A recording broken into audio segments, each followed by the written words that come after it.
Olá, bem-vindos ao quadro. Na aula anterior, nós vimos que uma comunidade biológica atinge o clímax e que esse clímax sinaliza o final da sucessão ecológica.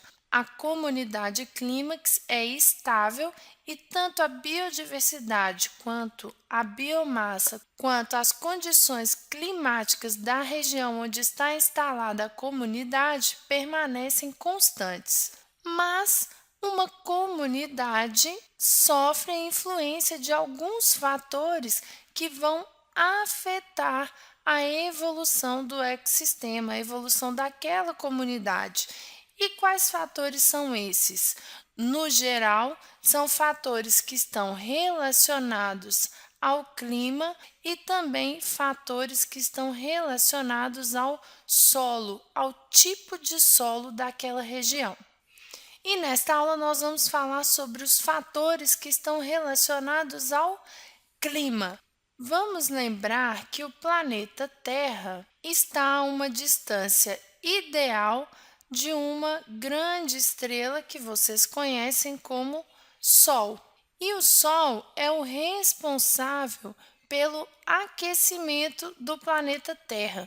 Mas vamos lembrar também que esse planeta tem um eixo de inclinação e que, por causa desse eixo de inclinação, os raios de sol que chegam paralelos não incidem da mesma forma sobre as regiões do planeta. O que eu quero dizer? Os raios de sol chegam paralelos e aqui no centro nós temos o Equador, que é uma linha imaginária que divide o planeta em hemisfério norte, logo acima, e hemisfério sul, logo abaixo.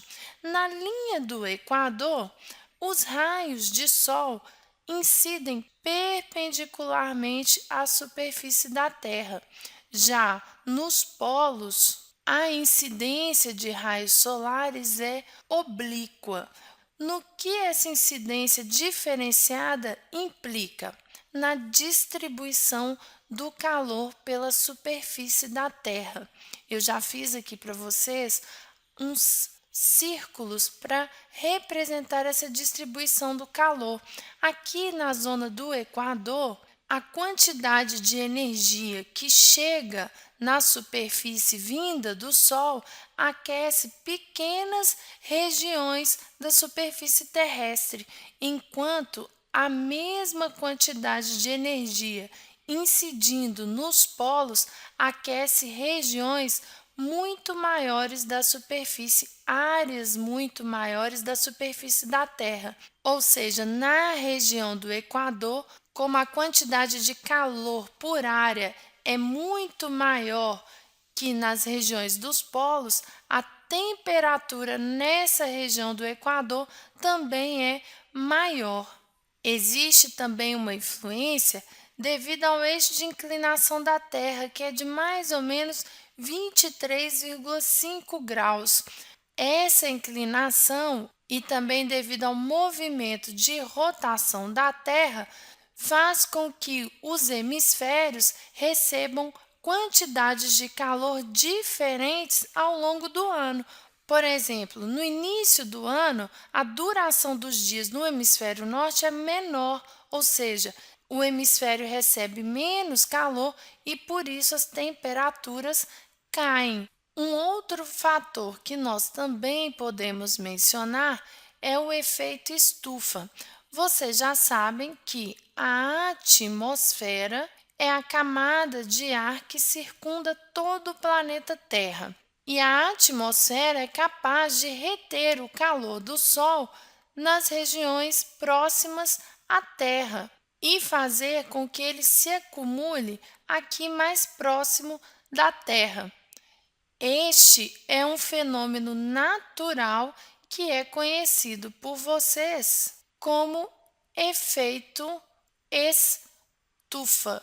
O efeito estufa é o responsável pela manutenção da temperatura da Terra e, infelizmente, ele está se intensificando por causa da poluição atmosférica, mas este é um fenômeno que nós vamos discutir em aulas posteriores. Para esta aula, o que vocês precisam saber é que esse movimento de rotação da Terra e também o maior aquecimento da superfície nessa região do Equador é que são responsáveis pelo fluxo e pela circulação das massas atmosféricas.